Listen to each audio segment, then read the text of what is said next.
හැමෝටම ආයිබෝන් කියලා පිළිගන්නවා අදත් අපේ film Fantasia movie review YouTube channel එකට. ඉතින් වෙනදා වගේම අපේ YouTube channel එකෙන් අදත් අපි ඔයාලට අරන් අවිල්ලා තියෙනවා තවත් ලස්සන සුපිරි මූවි රිවිව් එකක්. ඉතින් වීඩියෝ එකට යන්න කලින් මතක් කරනවා අපේ channel එක subscribe කරලා නැත්නම් subscribe කරලා එයා පැත්තෙන් තියෙන notification bell icon එකත් ඕල් දාලා තියාගන්න කියලා. එතකොට අපි වීඩියෝ එකක් අප්ලෝඩ් කරපු ගමන්ම ඔයාලට දැනගන්න හැකියාව ලැබෙනවා. ඉතින් වැඩි කතා නැතුව අපි යන් වීඩියෝ එකට.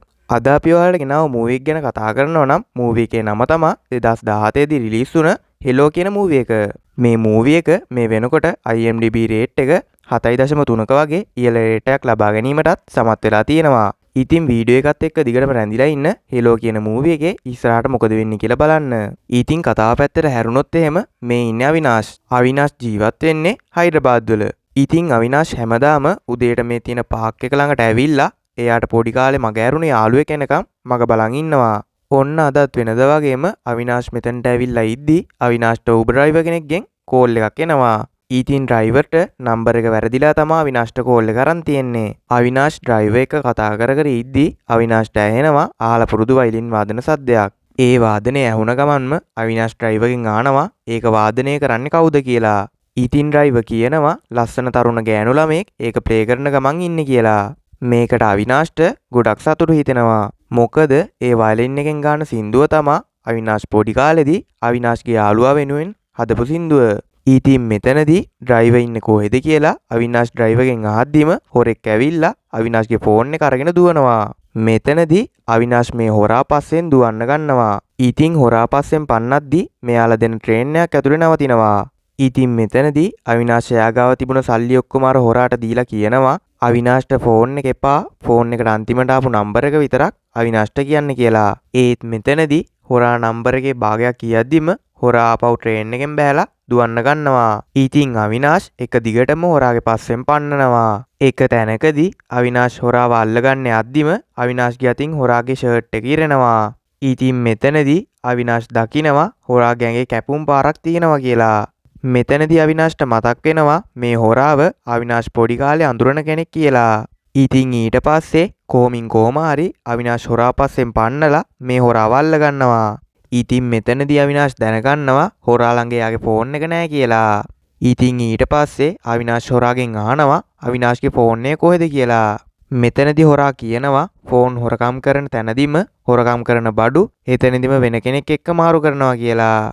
ඉතින් මෙතනදී අවිනාෂ් අර හොරාගේ නම කියලා හොරාට කියනවා කීසරයක් නම් මට මෙහෙම කරදර කරනවාද කියලා. ඉතින් මෙතනදී හොරා දැනගන්නවා අවිනාෂ් ඔව්ව හොඳටම දන්නවා කියලා. මෙතනදී හොරා අවිනාෂ්ගෙන් අහනවා ඔව්ව දන්නේ කොහොමද කියලා. අවිනාෂ් මෙතනදී හොරාගෙන් අහනවා පොඩි කාලේදී පාක් එක ළඟදී වුණ ඇක්සිඩන්ට් එක මතකද කියලා. ඉතින් දැන් අපිට පෙන්වන්නේ අවිනාෂ්ගේ අතීත කතාව. මේක අවිනාෂ් ගොඩක්ම පුංචි කාලේදී තමයි සිද්ධ වෙන්නේ. ඉතින් අපිට පෙන්නනවා පාරේ වයලින් වාදනය කරන පුංචි හොරතල් කොල්ලෙක්ව. ඉතින් මේ ඉන්නේ අවිනාෂ්. ඉතින් ඒ කාලේ මෙයාගේ නම අවිනාෂ් නෙවෙයි. ඒ කාලෙදී මෙයාගේ නම තමා සීනු කියන්නේ. ඉතින් සීනු කියන්නේ කාත් කවුරුත් නැති අනාථ කොල්ලෙක්. ඉතින් සීනු එයාම හදාගත්ත වයලින් එක වාදනය කරලා තමා එයාට ජීවත් වෙන්න සල්ලි හොයාගන්නේ. දවසක් සීනු කඩේකට යනවා පානිපූරි කන්න. මෙතනදී සීනුට ඇහෙනවා සලඹ සද්දයක්. ඉතින් සීනු හැරිලා බලද්දි එයා දකිනවා ලස්සන හොරතල් ගෑනු ළමෙක් මෙයාගේ පැත්තට දුවගෙන එනවා කියලා. ඉතින් මේ ගෑනු ළමයා එන්නෙත් පානිපූරි කන්න. ඉතින් මේ කෙල්ල ඇවිත් පානිපූරි කන ගමන් ඉද්දි දකිනවා සීනු ළඟ වයලින් එකක් තියෙනවා කියලා. ඉතින් වයලින් එක දැක්ක ඇය සීනුට කියනවා ඒක වාදනය කරලා පෙන්වන්න කියලා. මෙතනදී සීනු වයලින් එක අරගෙන සින්දුවක් ප්ලේ කරලා පෙන්නනවා. ඒත් මෙතනදී මේ කෙල්ල මේ ප්ලේ කරන විදිහට කැමති වෙන්නේ නැහැ. මොකද සීනු වාදනය කරන සින්දු වෙන අය හදපු ඒවා නිසා. ඉතින් මේ කෙල්ල සීනුට කියනවා තමන්ගේම සින්දුවක් හදලා ප්ලේ කරොත් තමා ලස්සන කියලා. ඉතින් මෙතනදී මේ දෙන්න එකිනෙකව වඳුන ගන්නවා. ඉතින් මේ පුංචි කෙල්ලගේ නම තමා ජුන්නු. ඉතින් සීනු ජීවත් වෙන්නේ ගහක් උඩ එයාටම කියලා හදාගත්ත තැනක. මෙතනට සීනු ඇවිල්ලා ජුන්නු කිව්වා වගේම එදා දවසම මහන්සි වෙලා සීනු එයාගේම සින්දුවක් හදනවා. ඔන්න ඊළඟ දවසෙත් සීනු පානිපූරි කන්න යනවා. ඉතින් ටික වෙලාවකින් ජුන්නුත් මෙතනට එනවා. මෙතනදී සීනු දකිනවා කලින් දවසේ ජුන්නු දාගෙන ආව වලලු දැන් එයා ගාව නැහැ කියලා. ඒ ඇයි යහද්දි ජුන්නු සීනුට කියනවා කලින් දවසේ දුවද්දි ඒවා බිමට වැටලා කැඩුනා කියලා. ඉතින් මෙතනදී සීනු එයා හදපු සින්දුව ප්ලේ කරන්න යද්දී ජුන්නු කියනවා දැන් අහන්න වෙලා නෑ අම්මා බනින නිසා හෙට අහන්න එන්නම් කියලා ජුන්නු මෙතනින් යන්න යනවා. ඉතින් ඊළඟ දවසේ උදේ ජුන්නු කාර් එකෙන් ස්කූල් යද්දී සීනු මෙතනට ඇවිල්ලා වයලින් එක ප්ලේ කරනවා. ඒත් සීනු දකින්නේ නෑ කාර් එක ඇතුලේ ඉන්නේ ජුන්නු කියලා. ඉතින් වයලින් එක ප්ලේ කරාට පස්සේ ජුන්නු එයාගේ ඩ්‍රයිවර්ගෙන් රුපියල් 100ක් අරගෙන සීනුට දෙනවා. ඉතින් එදා හවස ජුන්නු යනවා සීනු ජීවත් වෙන ගහ හොයාගෙන. මෙතනදි සීනු ජුන්නුට අලුතෙන් ගත්තේ වලලු කුට්ට මුකුත් දෙනවා. ජුන්නු මේකට ගොඩක් සතුටු වෙනවා.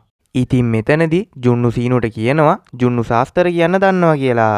ඉතින් ජුන්නු සීනුගේ අත දිහා බලලා කියනවා හැමදාම උදේ 7:30ට අද සල්ලි දුන්න කාර් එක ළඟට ගියොත් හැමදාම සීනුට රුපියල් 100 ගානේ හම්බ වෙයි කියලා. එතකොට සීනුට දවස පුරාම වයලින් එක ප්ලේ කරන්න ඕන වෙන්නේ නැහැ කියලා ජුන්නු සීනුට කියනවා. ඉතින් මෙහෙම මේ දෙන්න ගොඩක් සතුටින් කාලය ගත කරනවා. ඒ වගේම ඒ දෙන්න ළඟම යාළුවොත් වෙනවා. ඉතින් මේ අතරේ සීනුට හොරෙන් සීනුට රුපියල් 100ක් දෙන්නත් ජුන්නු කවදාවත් අමතක කරන්නේ නැහැ. ඉතින් මෙහෙම කාලයක් යනකොට ජුන්නුට සිද්ධ වෙනවා එයාලා ඉන්න නගරෙන් වෙන නගරයකට යන්න. ජුන්නු යන දවසෙත් වෙනදා වගේම සීනු රුපියල් 100 ගන්න මෙතනට එනවා. ඒ වෙලාවේ ජුන්නු එයාගේ නම්බර් එක රුපියල් 100 ලියලා සීනුට දෙනවා. මේ වෙලාවේ සීනු දකිනවා එයා ජුන්නුට දුන්න වලලු ටික සල්ලි දෙන කෙනාගේ අතේ තියෙනවා කියලා. එතකොට තමා සීනු දැනගන්නේ මෙච්චර කල් එයාට සල්ලි දීලා තියෙන්නේ ජුන්නු කියලා. ඉතින් සීනු රුපියල් 100 අතර ගද්දිම ඒක වෙන කොල්ලෙක් අරන් දුවනවා. ඉතින් මේ කොල්ලගේ ඇඟෙත් අර හොරාගේ ඇඟේ තිබුණ කැපුම් පාරම තියෙනවා. ඉතින් සීනු මේ කොල්ලව අල්ලන්න දුවගෙන යද්දි සීනු වාහනයකට හැප්පෙනවා. ඉතින් සීනු හැප්පුණ වාහනේ හිටියේ සාරු කියලා ගෑනු කෙනෙක්. එයා සීනුව අරගෙන හොස්පිටල් එකට යනවා. ඉතින් මේ ඇක්සිඩන්ට් එකෙන් සීනුට ලොකු අනුතුරක් වෙන්නේ නැතිව සීනු බේරෙනවා. ඉතින් මේ නිසා සීනුට කවුරුත් නැහැ කියලා දැනගෙන සාරුගේ මහත්තයා සීනුව එයාලගේ ගෙදර එක්කන් යනවා. මේ දෙන්නට ළමයි නැති නිසා එයාලා තීරණය කරනවා සීනුව හදාගන්න. එදා ඉඳන් සීනුව අවිනාශ වෙලා එයාලත් එක්ක සතුටින් ජීවත් වෙනවා. ඒත් එයාට කවදාවත් ජුන්නුව නම් අමතක් වුණේ නැහැ. ඒ වගේම ජුන්නු එයාගේ අම්මයි තාත්තයි එක්ක වෙන නගරයක හැදී වැඩෙනවා. ඒත් ජුන්නුටත් කවදාවත් සීනුව අමතකුනේ නැහැ. එයා හැමදාම සීනුගෙන් කෝල් එකක් එනකම් මග බලන් හිටියා. ජුන්නු ලොකු වුණාට පස්සේ එයා එයාගේ නම ප්‍රියා විදියට වෙනස් කරගන්නවා. ඒ වගේම සීනු එයාට අරන් දුන්න වලලු ටික දැන් දාන්න බැරි නිසා ඒ වගේ ලොකු වලල්ලක් එයා හදාගන්නවා. දවසක් එයාගේ අම්මයි තාත්තයි වෙන රටකට යන්න යනවා. ඒත් ප්‍රියා හයිඩ්‍රබාද් වල තියෙන එයාගේ යාළුවෙක්ගේ වෙඩින් එකක් ගැන කියලා සීනුව හොයාගන්න ආපහු හයිඩ්‍රබාද් වලට එනවා. ඉතින් මේ අතරේ අවිනාශ්ගේ කතාව අහන් හිටපු හොරා එයාගේ වැරද්ද තේරුම් ගන්නවා. ඉතින් පොඩි කාලේ වගේම දැනුත් සීනුට ජුන්නුව මග ඇරුණ නිසා එයා අවිනාශ්ට උදව් කරනවා. ඉතින් මෙයා අවිනාශ්ව එක්කන් යනවා ෆෝන් හොරගම් කරලා ගෙනින තැනට. මෙතනදී අවිනාශ්ගෙයි හොර කල්ලිය අතරේ රණ්ඩුවක් ඇති වෙනවා. අවිනාශ් මේ හැමෝගෙන්ම බේරිලා එක හොරෙක්ගෙන් අහනවා ෆෝන් ටික කොහෙද කියලා. ෆෝන් සේරම දැන් ටික්කට කලින් ට්‍රක් එක දාලා යවලා ඉවරයි කියලා මේ හොරා කියනවා. ඉතින් අවිනාශ් බයික් එකකින් ගිහිල්ලා කොහොම හරි මේ ට්‍රක් එක අල්ල ගන්නවා. එයා ෆෝන් එක හොයාගෙන බලද්දි ඒක කැඩිලයි තියෙන්නේ. ඉතින් අවිනාශ් ෆෝන් එක හදන්න ෂොප් එකකට යද්දි එතනට මෙයා කලින් ගාපු හොර කල්ලියයි එයාලගේ නායකයයි මෙතනට එනවා. ඉතින් අවිනාශ් මෙයාලගෙන් කොහොම හරි බේරිලා ෆෝන් එක අරන් කලින් කතා කරපු නම්බරයට කෝල් එකක් අරගෙන ඩ්‍රයිවර්ගෙන් අහනවා ඒ වෙලේ එයා කොහෙද හිටියේ කියලා. ඉතින් ඩ්‍රයිවර් මෙතනදි කියනවා ඒ නගරේ තියෙන මියුසික් ෆෙස්ටිවල් එකක හිටියේ කියලා. ඒ වගේම ඒ වෙලාවේ වයලින් එක වාදනය කරපු කෙල්ලත් ගොඩක් ලස්සනයි කියලා අවිනාශ්ට කියනවා. ඒක අහද්දිම එක හොරෙක් ඇවිල්ලා අවිනාශ්ගේ ඔළුවට බැට් එකකින් ගහනවා. අවිනාශ් මෙතනදී සිහිය නැති වෙලා වැටෙනවා. දැන් මං ඔයාලට පෙන්නන්නේ මේ සිද්ධියට සතියකට කලින් වුණ දෙයක්. ඉතින් අවිනාශ් දවසක් එයාපෝට් එකට වෙලා සාරු වෙනකන් බලාගෙන ඉන්නවා. අවිනාශ් මෙතන ඉන්න අතරේ එයා දකිනවා ප්‍රියාව. ප්‍රියාත් අවිනාශ් දිහා ටිකක් වෙලා බලාගෙන ඉන්නවා. ඉතින් කොහොම හරි ප්‍රියා එයාගේ යාළුවත් එක්ක ගෙදර යද්දි එයාලගේ වාහනේ ටයර් එකේ පැච් එකක් යනවා. ඉතින් එයාලගේ ඩ්‍රයිවර් වැස්සෙම ටයර් එක මාරු කරද්දි අවිනාශ් එයාගේ අම්මත් එක්ක මෙතනට එනවා. ඉතින් අවිනාශ් එයාලගේ වාහනේ ටයර් එක හදන්න උදව් වෙනවා. ඊළඟ දවසේ අවිනාශ් පාක් එකට වෙලා ඉද්දි කාත් කවුරුත් නැතුව පාරේ ඉන්න ළමයි හැමෝටම එක තරුණ ගෑනු ළමෙක් රුපියල් 100 ගානේ දෙනවා දකිනවා. ඒ කවුද කියලා බලද්දි එයා දකිනවා කලින් දවසේ එයාපෝට් එකේ දැකපු කෙල්ල කියලා. ඉතින් මේ වෙලාවේ මේ දෙන්නට දෙන්න අඳුන ගන්නවා. මෙයාලා කතා කර කර ඉද්දි ප්‍රියා කියනවා ඊයේ එයා ප්ලේන් එකේ එද්දි එයා පැත්තෙන් වාඩි වෙලා හිටපු ගෑනු කෙනා ඉවරයක් නැතුව එයාගේ පුතා ගැන මුළු ගමන පුරාවටම මෙයාට කිව්වා කියලා. ප්‍රියා 10 පාරක් විතර වොෂ්රූම් එකට ගියත් ඒ ගෑනු කෙනා පුතා ගැන කියන එක නැවැත්තුවේ නෑ කියලා අවිනාෂ්ට කියනවා. එදා දවල් සාරු එයාගේ මහත්තයාට කියනවා එයාට ප්ලේන් එකේදී ලස්සන කෙල්ලෙක් හම්බුණා කියලා අවිනාෂ්ට හොඳටම ගැලපෙනවා. ඒ නිසා එයා මුළු ගමනේම අවිනාෂ් ගැන ඒ කෙල්ලට කිව්වා කියලා. ඒ වගේම ගතිගුණ වලිනුත් හොඳයිද කියලා බලන්න ඕන නිසා එයා හොරෙන්ම එයාගේ මුද්දේ කෙල්ලගේ බෑග් එකට දැම්මා කියලාත් කියනවා. එයාලගේ ගෙදර තියෙන තැනත් කතාව මැදම කියපු නිසා ඒ කෙල්ලට ගෙදර හොයාගන්න අමාරු වෙන්නේ නෑ කියලාත් අවිනාෂ්ගේ අම්මා කියනවා. ඉතින් ඒ වෙලාවෙම ප්‍රියා මුද්දත් අරන් අවිනාෂ්ලාගේ ගෙදරට එනවා. මෙතනදී අවිනාෂ් දැනගන්නවා ප්‍රියා උදේ එයාත් එක්ක කිව්වේ එයාගේ අම්මා ගැන කියලා. මේකට අවිනාෂ්ට හොඳටම හිනා යනවා. ඉතින් එදා ඉඳන් ප්‍රියා අවිනාෂ්ලාගේ ගෙදර ආයවයි අවිනාෂ්වයි හොඳින් අඳුර ගන්නවා. ඒ වගේම අවිනාෂුයි ප්‍රියයි දෙන්නම ගොඩක් ළඟින් ආශ්‍රය කරනවා. දන්නේම නැතුව ඒ දෙන්නගේ හිතේ එකිනෙකා ගැන ආදරයක් ඇති වෙනවා. ඒත් එයාලගේ පොඩි කාලේ කතාව නිසා සින්නු ජුන්නුවවත් ජුන්නු සීනුවවත් අමතක කරන්න ලෑස්ති වෙලා හිටියේ නෑ. දවසක් අවිනාෂ්ගේ අම්මා ප්‍රියාගෙන් අහනවා එයා අවිනාෂ්ට කැමතිද කියලා. ඒ වෙලාවේ ප්‍රියා කියනවා එයා අවිනාෂ්ට ආදරෙයි ඒත් එයාගේ හිතේ වෙන කෙනෙක් ඉන්නවා කියලා. එයා අඬාගෙන ගෙදරින් යද්දි අවිනාෂ් සමා වෙන්න කියලා එයාව කාර් එකෙන් එක්කන් යනවා. ඒ වෙලාවේ අවිනාෂ් කියනවා එයාගේ හිතෙත් ගොඩ කාලෙක ඉඳන් වෙන කෙනෙක් ඉන්නවා කියලා. ඒත් ඒ දෙන්නම දන්නේ නැහැ එයාලා ආදරය කරන අය එයාලගේ ළඟමයි ඉන්නේ කියලා. ප්‍රියාගේ යාළුවාගේ වෙඩින් එක දවසේ අවිනාෂ්ගේ අතින් එයා පොඩි කාලේ ජුන්නුට එහෙම නැත්තම් ප්‍රියාට අරන් දුන්න වලල්ල එයාගේ අතින් කැඩෙනවා.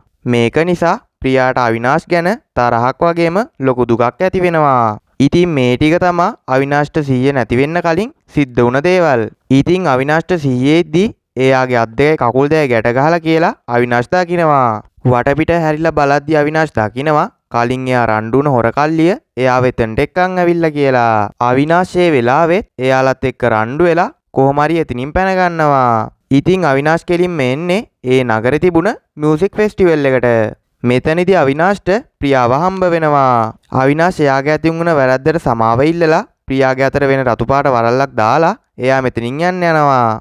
ඊට පස්සේ අවිනාෂ් වයලින් තියෙන කඩයක් ළඟට ගිහිල්ලා පොඩි කාලේ ජුන්නුට හදුව මියුසික් එක ප්ලේ කරලා කඩේ අයිතිකාරයාගෙන් අහනවා ඒක උදේ ප්ලේ කරපු කෙනාව එයාට මතකද කියලා. ඒත් එයා කියනවා එහෙම කෙනෙක් එයාට මතක නෑ කියලා. ඉතින් ඊට පස්සේ දිගටම අවිනාෂ් වයලින් එක ප්ලේ කරනවා. මේක ඇහෙන ප්‍රියා සින්දුව හොයාගෙන මියුසික් එක ඇහෙන පැත්තට දුවන්න ගන්නවා. ඒත් කඩේ අයිතිකාරයා එයාව මතක නෑ කියපු නිසා අවිනාෂ් වයලින් එක ප්ලේ කරන එක නවත්තනවා. ඉතින් මේ නිසා ප්‍රියාට සීනුව හොයාගන්න වෙන්නේ නෑ. මේ වෙලාවේ අවිනාෂ්ට ජුන්නු පොඩි කාලේ යාගේ නම්බර එක ලියලා දුන්න මුදල් නෝට්ටුව හම්බ වෙනවා. මෙතනදී අවිනාෂ් වෙන කෙනෙක්ගෙන් ෆෝන් එකක් ඉල්ලගෙන ඒ නම්බර එකට කෝල් කරනවා. ඒත් ප්‍රියා ඉන්නේ සින්දුව හොයාගන්න හදිස්සිය නිසා එයා කෝල් එක ගොඩ පාරක් කට් කරනවා. අන්තිමට උත්සාහය අතහැරපු ප්‍රියා කෝල් එක ආන්සර් කරනවා. ඒ කතා කරන්නේ සීනු කියලා වගේම අන්තිමට සීනුට ප්‍රියාව හම්බුණා කියලා දෙන්නවම ගොඩක් හැඟිම්බර වෙනවා. ජුන්නු කියනවා එයා දැන් ඉන්නේ මියුසික් ෆෙස්ටිවල් එකේ කියලා. ඒක කියද්දිම අවිනාෂ් ගත්ත ෆෝන් එක ඕෆ් වෙනවා. ඉතින් මෙතනදී අවිනාෂ් ඉක්මනට ආපහු වයලින් ෂොප් එකට ගිහින් එයාගේ සින්දුව ප්ලේ කරන්න ගන්නවා. ඒක ඇහෙන පැත්තට ජුන්නු දුවගෙන යනවා. එතකොට එයා දකිනවා සින්දුව ප්ලේ කරන්නේ අවිනාෂ් කියලා. ඒ වගේම අවිනාෂ් තේරුම් ගන්නවා ප්‍රියා තමා එයා මෙච්චර කාලයක් හෙව්ව එයාගේ ජුන්නු කියලා. ඉතින් ජුන්නු දුවගෙන ඇවිත් සීනුව බදා ගන්නවා. අන්තිමට කොහොම හරි ඒ දෙන්නටම එයාලා හොයපු ආදරේ හම්බ වෙනවා. ඉතින් මේ විදිහට තමා 2017 දී රිලීස් වුණ හෙලෝ කියන ලස්සන මූවි එක අවසන් වෙන්නේ. අද අපි ඔයාලට ගෙනාව මූවි එක හොඳයි නම් ලයික් කරලා ඔයාලගේ අදහස් පල්ලෙන් කමෙන්ට් කරන්නත් අමතක කරන්න එපා. මේ වගේ මූවි රිවිව් අපේ YouTube channel එකෙන් බලන්න කැමති නම් channel එක subscribe කරලා එහා පැත්තෙන් තියෙන notification bell icon එකත් ඕල් දාලා තියාගන්න. එහෙනම් තවත් දවසක හමු වෙමු මේ වගේ ලස්සන මූවි රිවිව් එකකින්. එහෙනම් හැමෝටම සුබ දවසක්.